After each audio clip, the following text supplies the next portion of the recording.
All right, let's get it rolling. It's only Tuesday. It's February the 26th. Morning, Molly. There's your Pear Deck link. Go ahead and get logged in there. I'll give it to you one more time. Guys, it's May after this week. My day's going great, Molly. How about yours? What's up, Larry? Good. Good to hear. Good to hear. There's that Pear Deck link. Let's get logged in.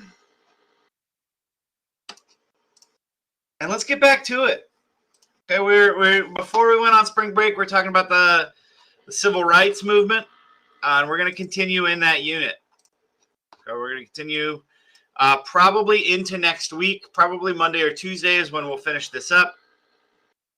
And then I'm kind of thinking maybe a test. How are you? What's up, Kiyoshi? Oh, Carissa, that's awful.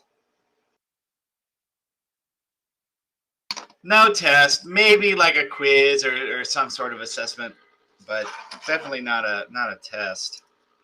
I'm not trying to do that. We'll see. We'll see how it goes. Again, there's that link. I got 15 of y'all, 15 of the 45 of you. Let's get logged in here.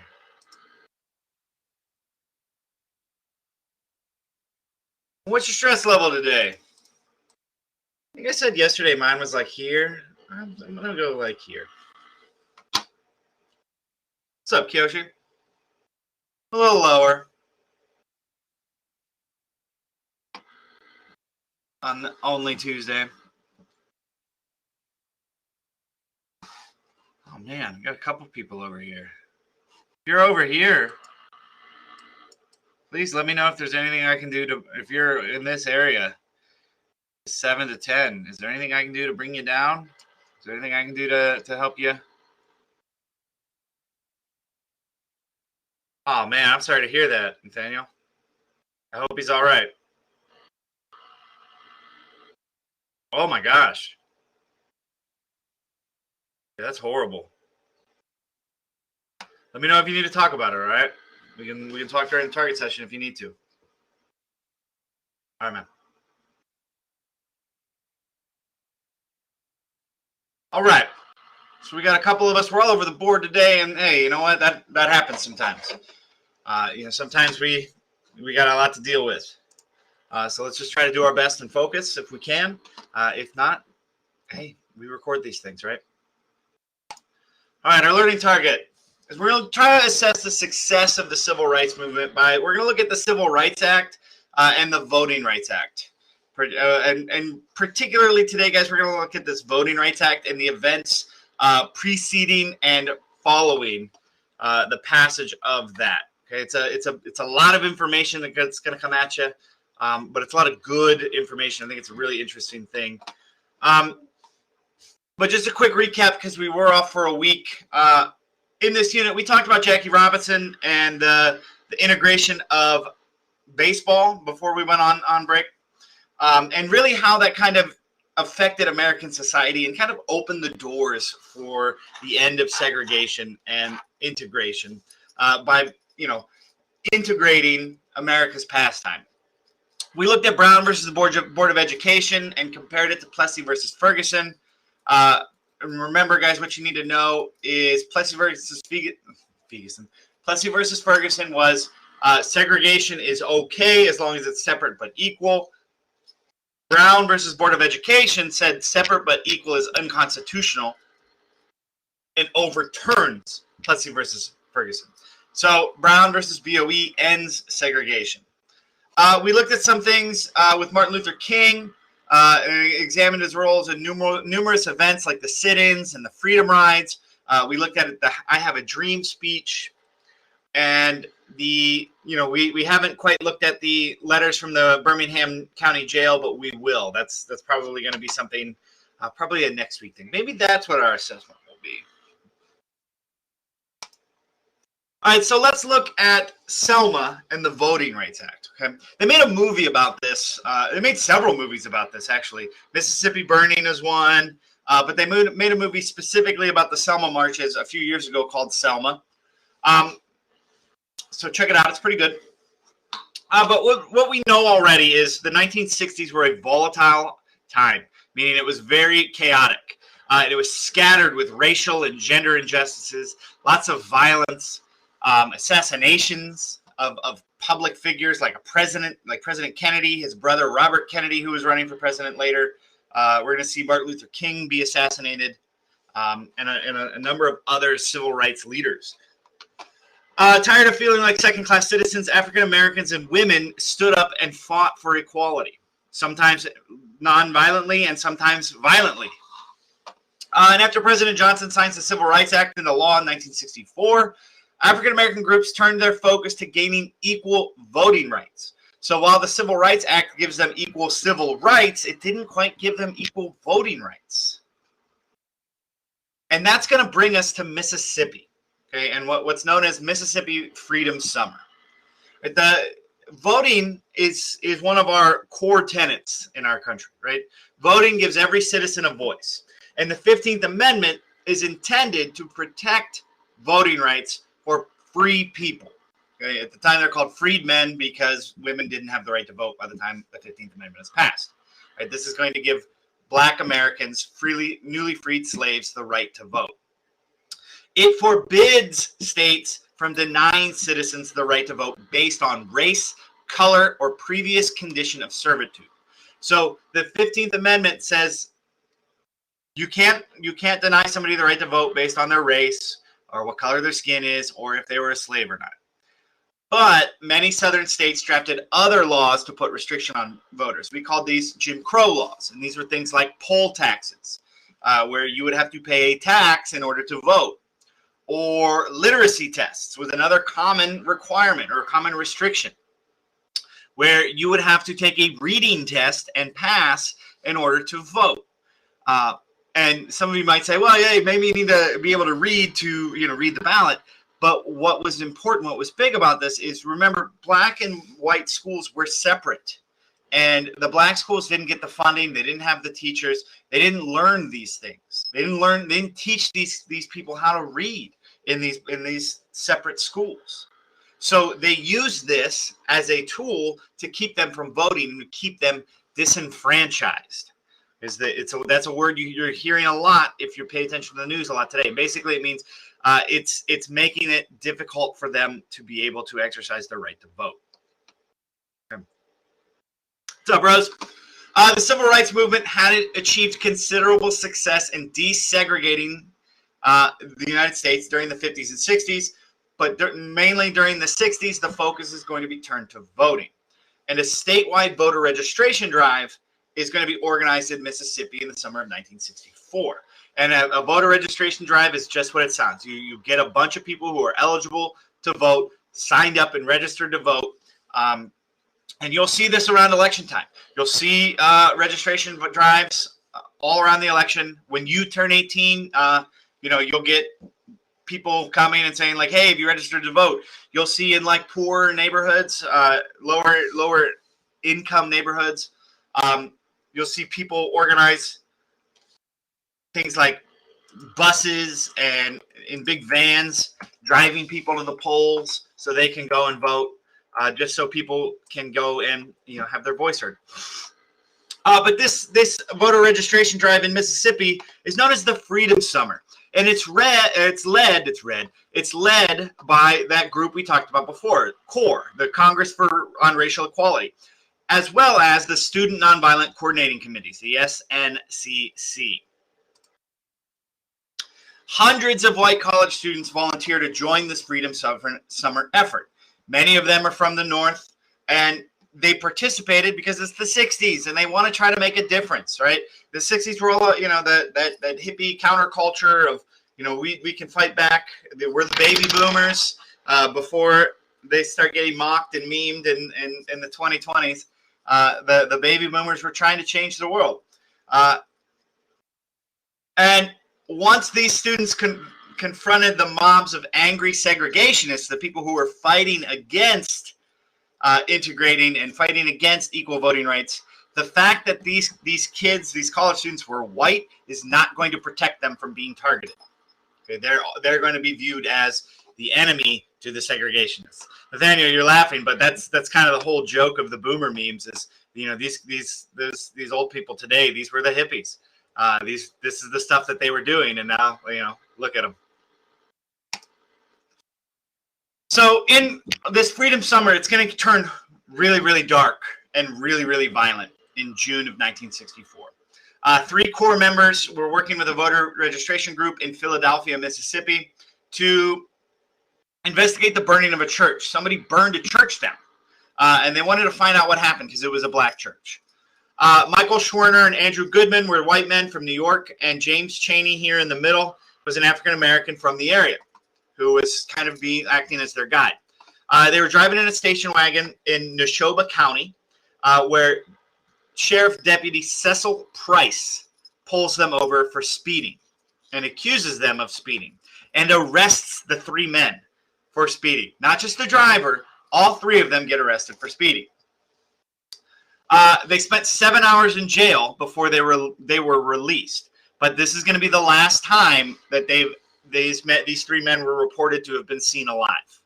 3 days later, the police found their station wagon burned, and then they get a call from an informant 6 weeks later, and that tip led them to the shallow graves that these 3 men were buried in.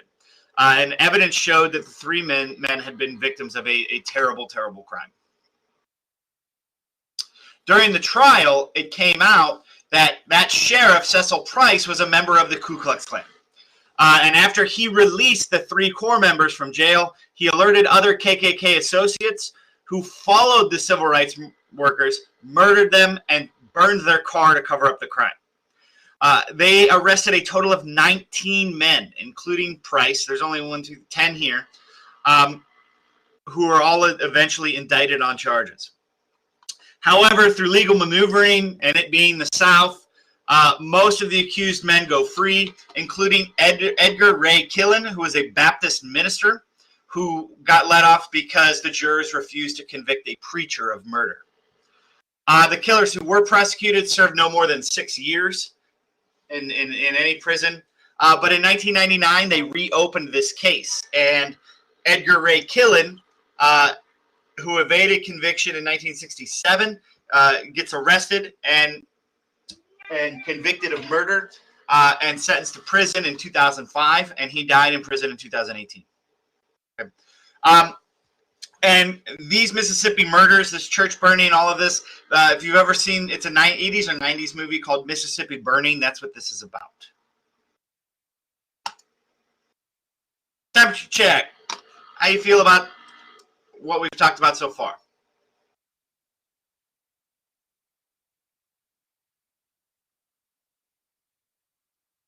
We kind of, so the quick recap, what we need to know. Summer 1964, they hold a voter registration drive in Mississippi.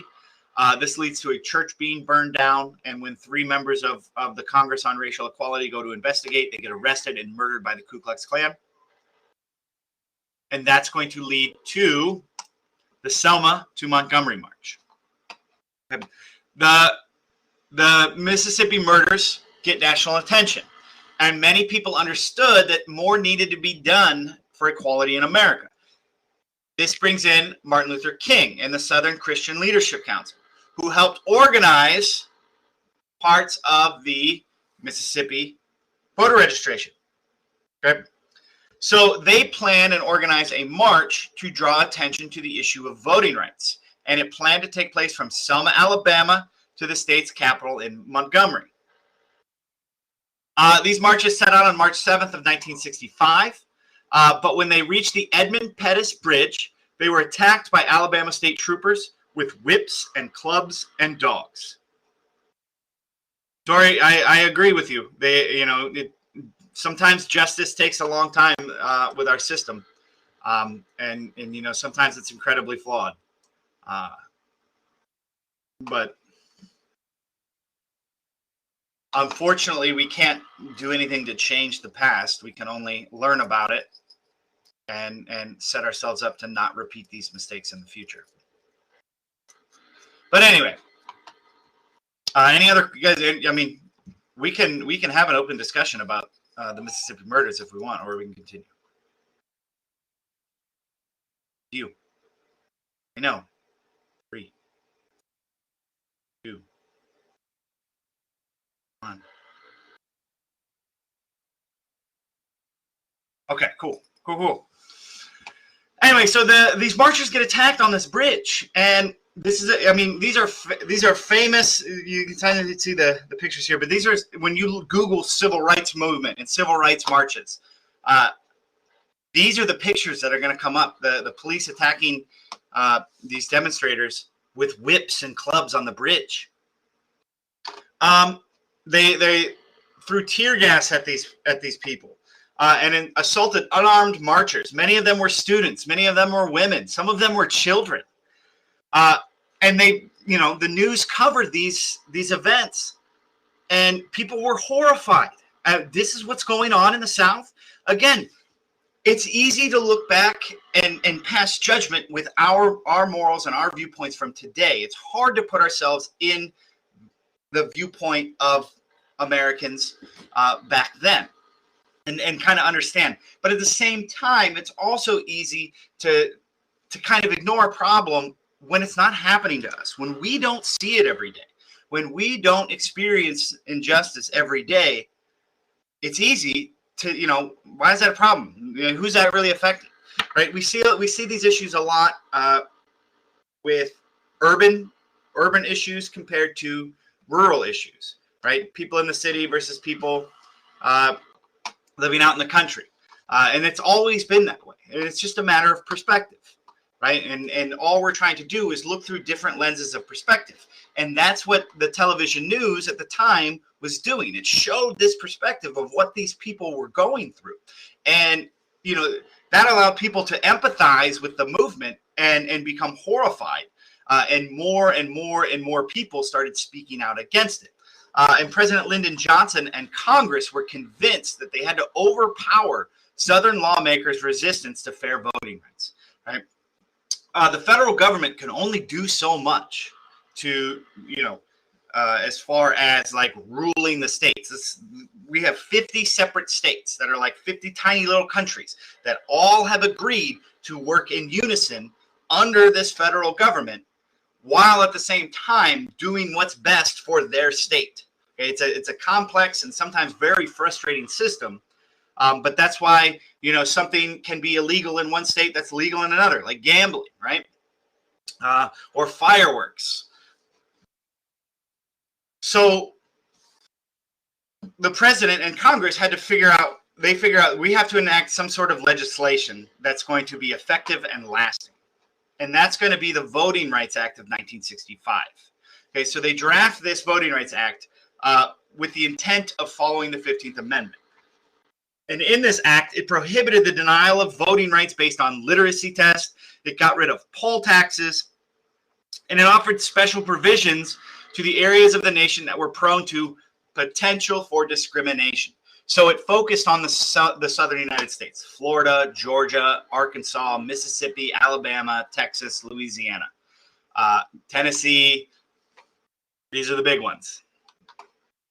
The Attorney General of the United States, District of Columbia of Washington, D.C., were tasked with determining the proposed changes that would affect voting that were discriminatory. So it gets put under the jurisdiction of the D.C. Lawyer, the district attorney. The Attorney General. The Attorney General could also appoint federal examiners to review the qualifications of potential voters. And the law also provided for federal observers to monitor activities in a polling place. This is an issue that came up recently with the 2020 election, right? They were saying that in Georgia and in Arizona and Nevada, funny things were going on, voter fraud and all of this. And they wanted to send people to go watch the count. And they did, and that's why they were able to do that, was because the Voting Rights Act says that you can send federal observers to monitor the activities like counting of votes and things like that. And as we know now in 2022, there was no evidence of voter fraud, and is what it is. But this time period is also going to bring to Carissa. Yeah, again. It's perspective, right? in Texas, we mentioned a lot of. We didn't mention as much of this stuff either. I like to call it revisionist history. You know, in Germany, they don't like to talk about World War II and the Holocaust and things like that. They mention it, but they don't like to go through all of that. They don't like to. They see it as reopening old wounds. I see it as, let's embrace our past. Yeah, it was bad, and let's move forward, right? Because we have to tell these stories, or the stuff's going to happen again. Yeah, exactly. That's all history is. We're learning from the past mistakes. And it's just a big list of all of our successes and all of our failures. Okay? But this time period is going to bring other civil rights leaders. We always talk about Martin Luther King and all of that in the peaceful, nonviolent ways, the right way to do things. But that's not going to be the only voices in the room during this time. We're going to see leaders like Malcolm X, whose name is synonymous with the civil rights movement. In 1946, when he was 21 years old, he goes to prison for burglary. And while in prison, he joins the Nation of Islam, which is a sect of Islam, mainly it's a radical sect of Islam. The Nation is a proponent of racial separatism, so they don't want integration. They want racial separatism and black nationalism, and they abhorred white Americans. He took the last name X to commemorate the African identity he felt was stolen. The argument during this time was because of slavery, because of all that. Black Americans were given the names of their slave owners, which was true. So even though they're freed, they still carry that namesake of slavery. So his protest, his movement was to get rid of his name and just give the name X, and it just commemorates that identity he felt was stolen. After his release from prison, he becomes a Nation of Islam minister, and he calls for the liberation of African Americans by any means necessary, which was a direct contrast to the peaceful, nonviolent messages of other civil rights leaders like Martin Luther King. So these two guys both can be seen as, preachers or men of God, preaching to their constituents about change, but their message, like the goal is the same in a sense, but the messages are completely different. The means to the ends are completely different. Malcolm X eventually leaves the Nation of Islam in 1963 because his views begin to change. He becomes less, I don't want to say less angry, but he starts to kind of see the viewpoints of leaders like Martin Luther King and the nonviolent means. So he leaves. He travels to Mecca. He goes on like an inward journey. And if you know anything about Islam, Mecca is the holiest city. You can only enter the city if you're Muslim. And you participate in what's known as the Hajj, where it's a pilgrimage. You go and you pray and you spend time there reflecting on your faith and all of that. So he travels to Mecca and does that, and he learns about nonviolent means of demonstration. And he comes to believe that racism, not the white race, is the greatest foe of African Americans. Just the hatred of somebody because of their race, not particularly another race. And this is going to put him at odds with a man named Elijah Muhammad, who's the leader of the Nation of Islam, and he comes to loathe Malcolm X. So they set it up in February of 1965. The Nation of Islam assassinates Malcolm X while he's delivering a speech at a rally in New York City. Oh, we're almost there.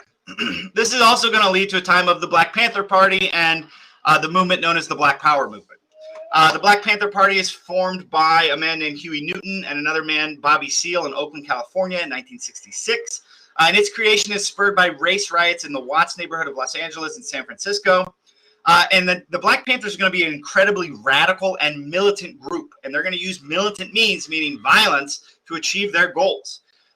They advocated for black nationalism, and their movement is heavily rooted in Malcolm X's early teachings and the Nation of Islam. They had a 10-point agenda, demands that urged a stop to police brutality, argued for the end of capitalist exploitation. They argued that African Americans lacked equal employment, acceptable housing, and decent education, and these all weighed the scales to their disadvantage. Right? So as time goes on, we're going to see more and more radical groups emerging on the national stage, using more and more violent means to get their message across. And we're going to see more and more people kind of gravitate towards that. And we're kind of seeing that today, I would say, with much of the far right movements as well as the far left movements. More and more of these things are starting to happen. Last slide, Kiyoshi. And that's going to lead us to the Black Power movement, which is a term coined in June of 1966, which is delivered by a man named Stokely Carmichael at a meeting of the Student Nonviolent Coordinating Committee, that SNCC, the group that organized the Mississippi voter registration in 1964. Initially, Carmichael felt that Black people should be proud of their African heritage and take part in the civil rights movement, but later he abandoned the idea of peaceful resistance. Martin Luther King Jr. and the NAACP both denounced this Black Power movement. Like the beliefs of the Nation of Islam and the Black Panthers, Black Power referred to Black liberation and political autonomy. They wanted to separate themselves from the rest of America in a way. It rooted itself in African uprisings that were going on in Africa. We're in the early 1900s throughout the up until the 90s. You're going to see African countries uprise against their colonial overlords of Europe, and they're gonna put the roots of their movement in that. And this movement's going to span beyond America, as we said, and be very influential worldwide, with groups supporting Cuba's revolution and Ghana's political changes. And the movement would continue for many years and spark many violent riots and protests. Okay. So the exit ticket is just tell me the most important thing you learned from today's lesson. Okay. That's a lot of information. You have the workbook 4.5, Selma and the Voting Rights Act. Everything from the workbook, everything from the presentation comes from this workbook. Okay.